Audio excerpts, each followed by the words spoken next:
Diz assim: e logo Jesus compeliu os seus discípulos a entrar no barco e passar adiante dele para o outro lado, enquanto ele mandava a multidão embora.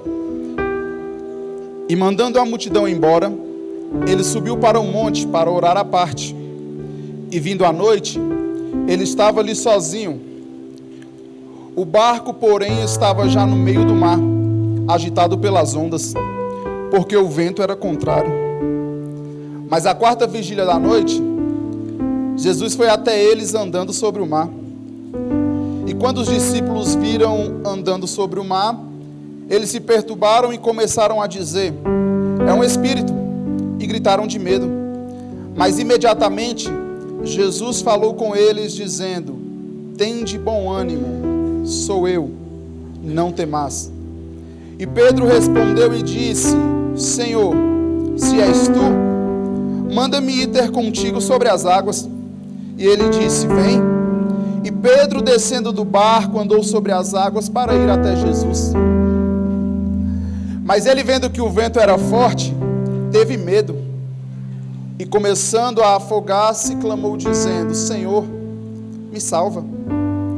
E imediatamente Jesus, estendendo a sua mão, segurou-o e disse: ó pequena fé, por que tu duvidaste?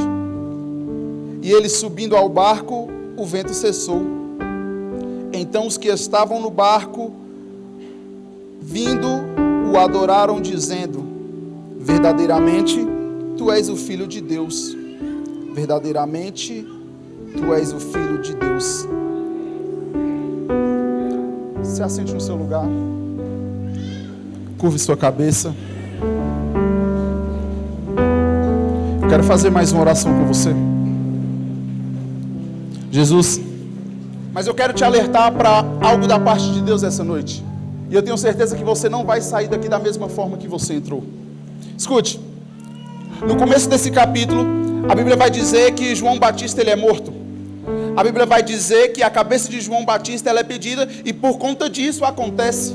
Porque quem pediu a cabeça de João Batista era alguém do alto escalão, era alguém que tinha um poder aquisitivo, era alguém que tinha influência sobre o povo, era alguém que era da família real. Então João Batista é morto. Só que existe um porém nessa história. João Batista ele era amigo de Jesus. E João Batista ele fazia tudo aquilo que Jesus fazia. Tanto é que quando João Batista estava batizando no começo do seu ministério, as pessoas começaram a dizer que ele era o Messias, porque ele fazia tudo aquilo que Jesus fazia. Aí quando João Batista morre, eu não sei você, mas quando eu já perdi alguns amigos, eu já perdi algumas pessoas que eu gostava, e imediatamente o meu coração se entristeceu. Acontece o mesmo com Jesus. Jesus ele acaba de perder um amigo, ele acaba de perder alguém que era próximo dele. Só que mediante a isso ele não para por aí. Porque quando nós sofremos uma grande perca, de imediato o que nós mais queremos é parar. De imediato o que nós mais queremos é estacionar naquilo que nós estávamos fazendo. Só que Jesus não. Jesus ele faz algo completamente diferente. O amigo dele acabou de morrer, aí ele pega e reúne uma multidão, e aonde ele estava existia multidão, aí ele pega e começa a ensinar uma multidão. Aí ele começa a falar coisas maravilhosas para a multidão, ele começa a ensinar a multidão. Só que o tempo vai se passando. E Jesus ele já estava ensinando a multidão desde a manhã, a hora já era tarde. Aí alguém no meio da multidão vai gritar que tem fome. Porque Jesus já estava ensinando desde cedo. Então a hora avançou, e conforme a hora foi avançando, quem estava no meio da multidão começou a ficar com fome. Aí é a hora que Jesus realiza um milagre. História que todos nós conhecemos também. No meio da multidão tem um menino, esse menino tem 5 pães e 2 peixinhos. Jesus pega ele, multiplica o pão, alimenta a multidão. Só que agora ele quer despedir a multidão, mas ele não consegue. Você tem noção do que é isso? Jesus acabou de perder um dos seus melhores amigos. Jesus acabou de perder alguém que andava junto com ele. Jesus acabou de perder alguém que realizava as mesmas coisas que ele fazia. Mas mesmo assim, ele está realizando um milagre no meio da multidão. E eu não sei você, mas Nos meus momentos de tristeza, o que eu mais gosto é ter um particular, eu e Deus. Só que aqui está acontecendo completamente o contrário. Jesus perdeu alguém que ele amava, e no momento em que ele precisava ficar sozinho, no momento em que ele precisava ter uma conversa com o Pai, é o momento em que a multidão não quer deixar ele ir. Aí ele vai olhar para os discípulos, e ele vai ver que a multidão não quer deixar ele ir. E ele vai falar para os discípulos: vamos fazer o seguinte, pega o barco, e vocês vão para o outro lado. Eu não sei como está na sua Bíblia, mas na minha está escrito compeliu. Em algumas Bíblias está escrito que Jesus ordenou. Em algumas Bíblias está escrito que Jesus mandou. Ou seja, ele não deu nem direito de resposta aos discípulos. Ele deu uma ordem: é para vocês ir, acabou. Só que o que eu acho interessante aqui é que Jesus, ele manda os discípulos ir. Essa semana eu estava conversando com o Everton, até com o Altair também, e nós estávamos conversando a respeito da meteorologia. Você já viram a meteorologia, aquele pessoal do jornal, errar alguma vez? Já? Raríssimas vezes. E quando erra, é por questão de horas, é por questão de um dia. Aí agora o que está acontecendo? Jesus, que é o dono do tempo, que é o mesmo que falou para Josué orar e o sol parar, Jesus que é o mesmo que governa sobre tudo, Jesus que é o mesmo que ordenou que chovesse 40 dias e 40 noites, ele está mandando os discípulos ir para o meio do mar. Só que tem um porém. O versículo seguinte vai dizer que quando eles já estavam no meio do mar, havia um vento contrário. Mas calma aí. Se Jesus, que é onisciente, onipresente, onipotente, que sabe de todas as coisas, por que ele está mandando os discípulos ir para um lugar que provavelmente eles vão morrer? Por que ele está ordenando aos discípulos que eles vão para o meio de uma tempestade? Por que ele está ordenando para os discípulos que eles vão para o meio de um vento contrário? Deixa eu dizer algo de Deus para o seu coração. Nem todo vento contrário é para te matar. Nem todo vento contrário é para te parar. Nem todo vento contrário é para que você estacione naquilo que Ele te entregou. Existem ventos contrários que são provisão e proteção dEle. Você consegue entender isso? Os discípulos estão no meio do mar. E quando eles estão no meio do mar, o vento vem. E eu fiquei me perguntando o porquê que Jesus fez isso. Jesus me levou até o Antigo Testamento. Jesus, ele fala para Moisés que Moisés, ele vai libertar o povo do Egito. E isso vai acontecer. Só que em um determinado momento, Jesus, ele vai pegar os escravos. Jesus, ele vai pegar o povo que estava para ser liberto, e ele vai mandar o povo caminhar. E ele vai dar a coordenada para o povo.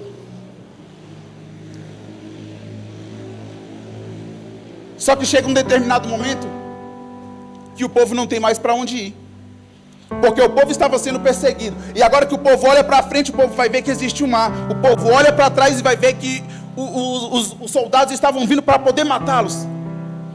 Então calma aí. Jesus mais uma vez está pegando o povo, Jesus mais uma vez está pegando o seu povo e colocando contra a parede, está colocando em um lugar que aos olhos humanos as pessoas vão morrer. Mas eu não sei você, mas desde criança eu aprendi uma coisa, eu quero compartilhar isso com você. O meu Deus, ele é o Deus do impossível, cara. O meu Deus, ele é um Deus que abre porta onde não tem. O meu Deus é o mesmo Deus que mandou o povo marchar na frente do mar e o mar abriu. E ele não mudou, ele continua o mesmo. É por isso que existem determinados momentos da sua vida que você acha que você vai morrer, que você acha que você vai parar, que você sente vontade de jogar tudo pro alto. Aí é a hora que ele olha para você e fala: ei, vai morrer não. Ei, vai parar não. Porque quem te chamou fui eu, quem te escolheu fui eu. E aquele que começou a boa obra, ele é fiel para cumprir. Aí quando os discípulos estão no meio do mar, a tempestade começa a agitar o barco para lá e para cá. Aí Jesus, que precisava ter um momento sozinho para orar, ele está fazendo isso agora, no momento em que os discípulos estão no meio do mar, no meio de uma tempestade. No momento em que os discípulos mais estavam precisando de Jesus, Jesus se retirou e ele foi para o monte orar, cara.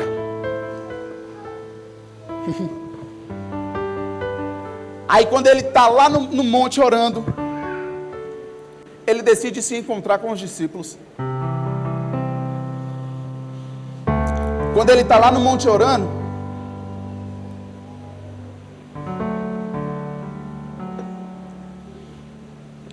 ele decide ir ao encontro de quem achava que ia morrer naquele momento. No momento mais turbulento dessa travessia, dessa mudança de lado dos discípulos, é o momento em que ele fala: ei, calma aí, eu vou até eles. Aí Jesus vai ao encontro dos discípulos. Só que isso parece loucura. Ele pegou os discípulos, mandou eles ir para o meio da tempestade. Agora que a tempestade está balançando o barco para lá e para cá, aí aparece alguém caminhando por cima das águas.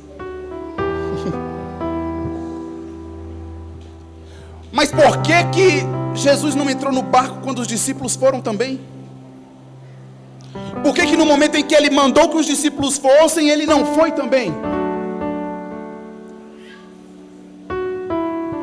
Existem momentos na sua vida que você vai se sentir assim, cara, sozinho. Vão existir momentos que você vai precisar de um ombro amigo e você não vai ter. Vão existir momentos que você vai precisar de um abraço e ninguém vai te dar um abraço. Vai existir momentos na sua vida que você vai estar rodeado de pessoas, mas ao mesmo tempo você vai estar se sentindo sozinho. Sabe por quê? Porque é o seu momento com ele. É a situação, é o processo, é esse espaço de tempo que ele está usando para moldar você e para moldar o seu caráter. Ele está usando essa situação aí que você está achando que vai morrer, para que você se transforme naquilo que ele prometeu que você seria. E você está aí achando que vai morrer. Aí ele vem caminhando sobre as águas. Aí os discípulos que estavam com ele todos os dias vão começar a ter medo. Porque a tempestade já era assustadora o bastante. O vento já era forte o bastante para poder abalar quem estava dentro do barco. Só que agora isso parece que não basta. Aí vem alguém caminhando por sobre as águas. Eu não sei você, mas eu gosto de imaginar quando eu estou lendo. E eu vejo os discípulos olhando um para os outros e perguntando: ei, cara, e agora? Tem um fantasma vindo aí por cima da água. O cara está andando em cima da água. Não tem como a gente pular do barco, porque o vento é forte. Não tem como a gente remar, porque o vento é contrário. E agora? E agora o que é que nós vamos fazer? A situação é completamente amedrontadora. Só que Pedro vai olhar para quem está vindo sobre as águas e ele vai falar: ei, é Jesus, cara. É o mestre. Parecia que a gente ia morrer, mas ele está vindo. E se ele está vindo, tem provisão vindo com ele. Começaram a caminhar por sobre as águas. Caminha, Pedro. Tem que ter a legenda, alguém sobe a plaquinha. E Pedro, ele vai começar a caminhar sobre as águas ao encontro de Jesus. Caminha, Pedro. Só que quando chega um determinado momento, agora tu para. Quando chega um determinado momento, Pedro, ele vai perceber que ele começou a afogar.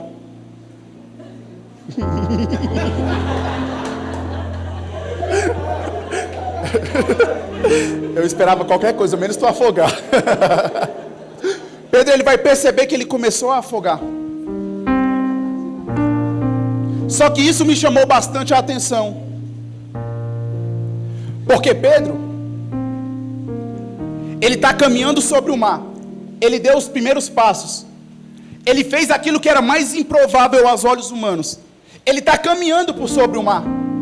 Só que quando ele se aproxima de Jesus, é a hora que ele vai começar a afogar, cara. E eu comecei a questionar a Deus o porquê disso. Pedro, ele era pescador. Ele pescava naquela região. Ele conhecia o mar naquela região. Ele conhecia tudo aquilo que ele estava ali naquele momento. Pedro conhecia aquelas águas como ninguém, porque ele vivia daquilo. Foi ali que Jesus chamou ele e falou: Pedro, tu não é mais pescador de peixes, tu é pescador de homens. Só que agora Pedro está num dilema, porque ele está nas águas que ele conhecia e de frente com a fonte. Pedro está nas águas que ele conhecia, mas ele também está de frente com a fonte. E deixa eu te falar uma coisa. É aqui que muita gente tem se perdido. Porque tem afinidade com a água, mas não tem intimidade com a fonte. É por isso que você louva bonito. Pode sentar, Pedro. É por isso que você até louva bonito. É por isso que você até tem palavras bonitas que até vão chegar ao coração de alguém. Porque você tem afinidade com a água. Você sabe como fazer. Você sabe o que fazer. Mas ei, se você não tiver intimidade com a fonte, isso não vale de nada. Pedro está entre a água e a fonte. Conhece a água, mas não tem intimidade com a fonte.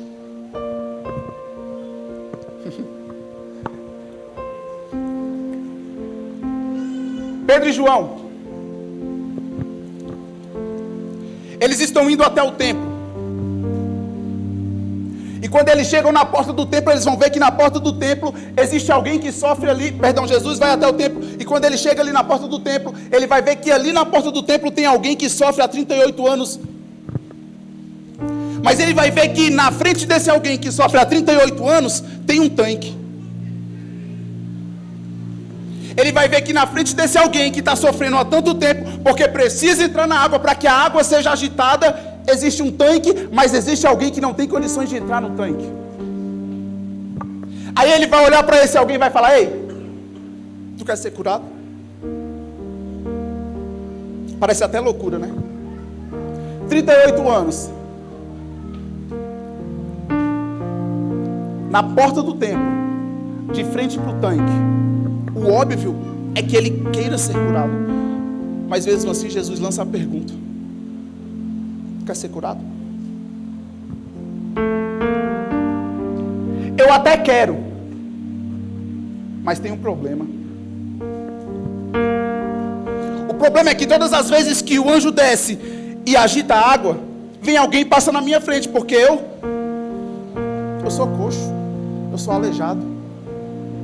Eu não tenho ninguém que me coloque dentro do tanque quando a água é agitada. Só que o que Jesus pergunta aqui não é isso. Jesus está perguntando se ele quer ser curado. E ele está falando que não tem ninguém que coloque ele dentro da água. Nós vemos aqui mais uma pessoa que tem intimidade com a água, que sabe da água, sabe o que essa água é capaz, mas não conhece a fonte.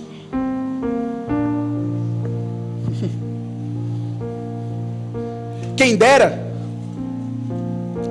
se de imediato ele tivesse reconhecido que quem estava na frente dele era a própria fonte da água da vida. Esse é o grande problema da nossa geração, cara. Nós sabemos do que somos capazes. Nós sabemos aonde podemos chegar. Nós sabemos o que foi que ele entregou nas nossas mãos. Nós sabemos do poder que nós temos sobre nós. Nós sabemos que nós temos um Pai. Nós sabemos que nós temos alguém que nós podemos ser íntimos dele. Mas nós preferimos nos relacionar com a obra do que com o dono da obra. Está na hora da gente parar de achar que a nossa vida gira em torno de uma mensagem bonita, um louvor bonito. Está na hora da gente parar que a nossa vida gira em torno de fazer uma ação social bonita. Ei, o nosso relacionamento maior ainda é com o dono da obra. A nossa intimidade maior ainda é com o dono da fonte. Eu quero que você curve a sua cabeça nesse momento.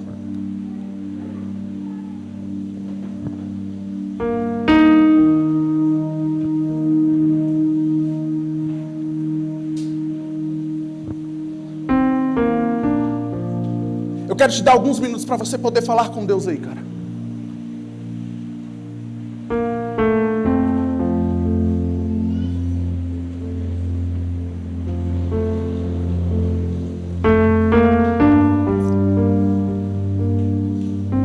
Você até louvava, você até pregava, você até tocava, e isso era o máximo para você.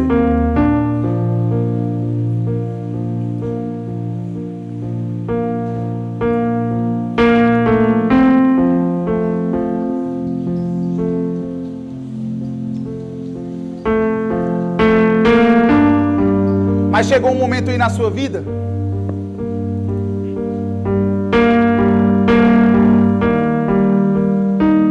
que você parou.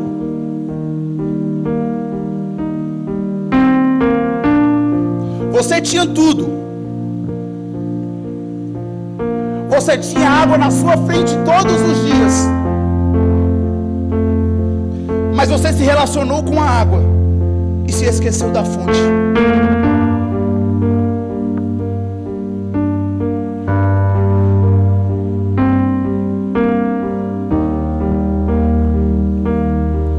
Jesus, ele separou essa noite somente para dizer algo para você.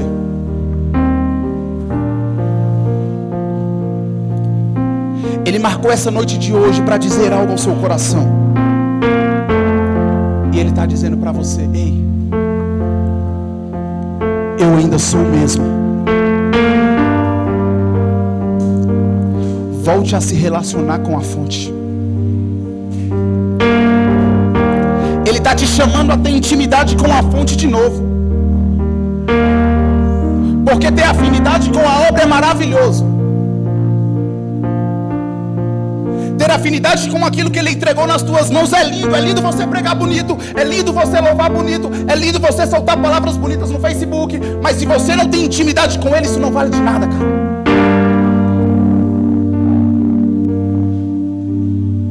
E deixa eu falar algo pro seu coração. Mergulho sem intimidade não é mergulho, é afogamento. Mergulho sem intimidade não é mergulho, é afogamento. Você está se afogando e está achando que está mergulhando.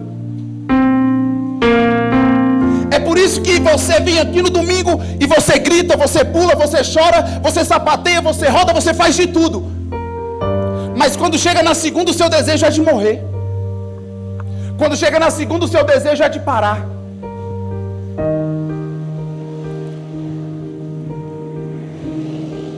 Mas Ele está te chamando e está dizendo: ei, eu ainda sou a fonte. A fonte que jorra da água da vida eterna. E aquele que crê em mim, do seu interior fluirão rios de água viva. Aquilo que você achou que ia te matar, aquilo que você achou que ia te parar, é o que Ele vai usar para poder fazer outras pessoas mergulharem nessa fonte, cara. Então eu quero que você comece a falar com Deus aí. Esqueça quem está do seu lado.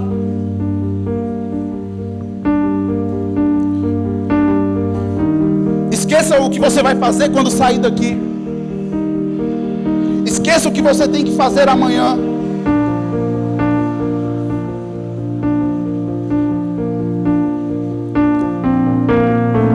E comece a se relacionar com a fonte. Esse é o seu momento com Ele.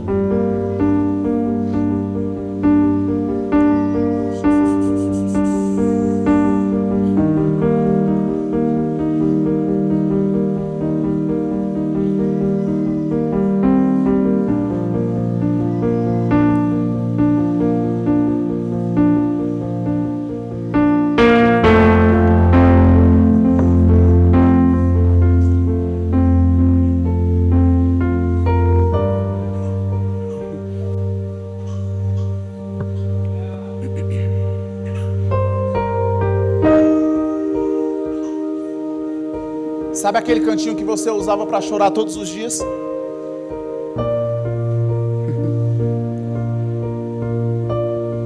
continua lá.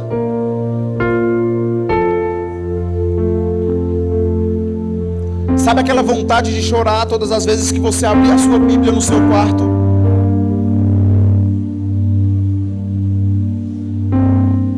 Ele continua lá.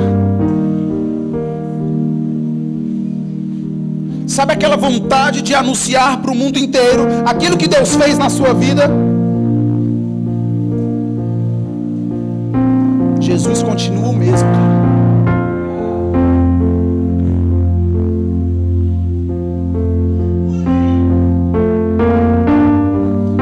O que mudou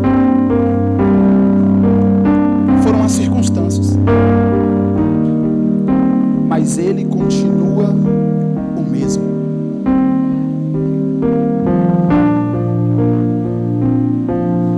E Ele não te chamou para viver uma vida se afogando. Ele te chamou para mergulhar.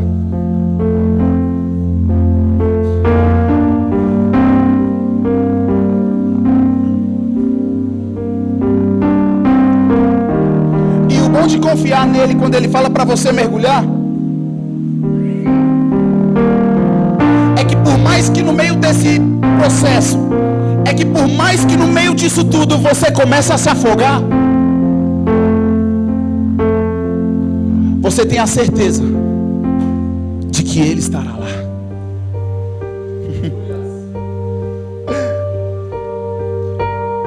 Por mais que você se afogue, por mais que você comece a pensar que vai morrer no meio disso tudo, Ele vai aparecer no meio do nada, no meio de uma tempestade, e Ele vai dizer: ei, eu ainda estou aqui.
crianças, fiquem aqui. Fiquem aqui. Pode apagar aí. Você se coloca de pé.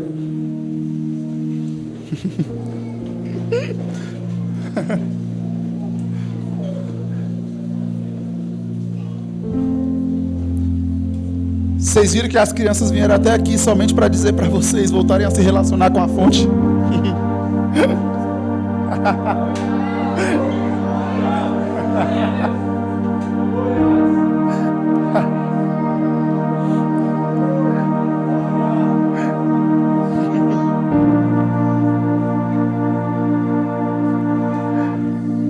Escute.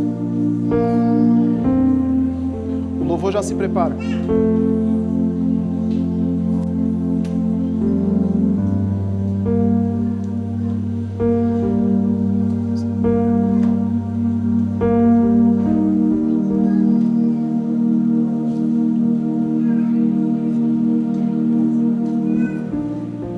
Feche os seus olhos mais um minuto.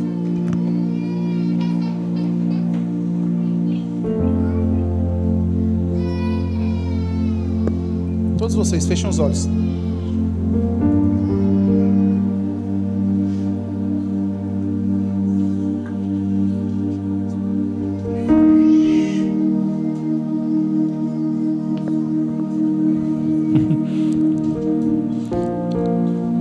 No começo,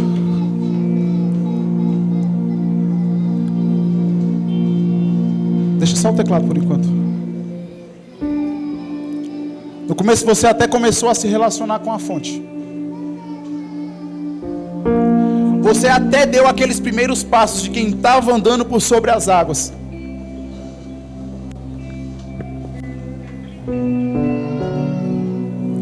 Mas chegou um momento que você parou, cara. Chegou um momento em que aquilo já não te satisfazia mais. E aos poucos você foi deixando isso de lado. No começo você até cantava. No começo você até orava por pessoas e pessoas eram curadas. Pessoas sentiam a presença de Deus. Mas com o tempo você foi parando e hoje você está estacionado. No começo você até tinha relacionamento com a fonte. Mas hoje a sua vida se resume a vir para um culto como esse e achar que sentiu a presença de Deus e ir embora e nada mudar na sua vida. Esse culto foi feito para você, cara.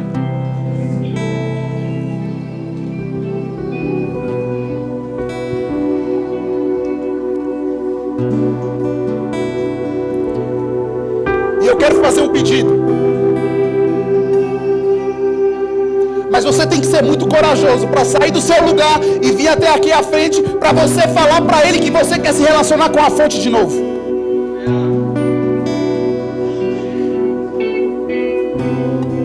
Então você sabe que você não está fluindo da forma que você deveria fluir. Você sabe que não está exercendo tudo aquilo que ele te chamou para fazer. Eu quero que você venha até aqui à frente que nós queremos orar por você.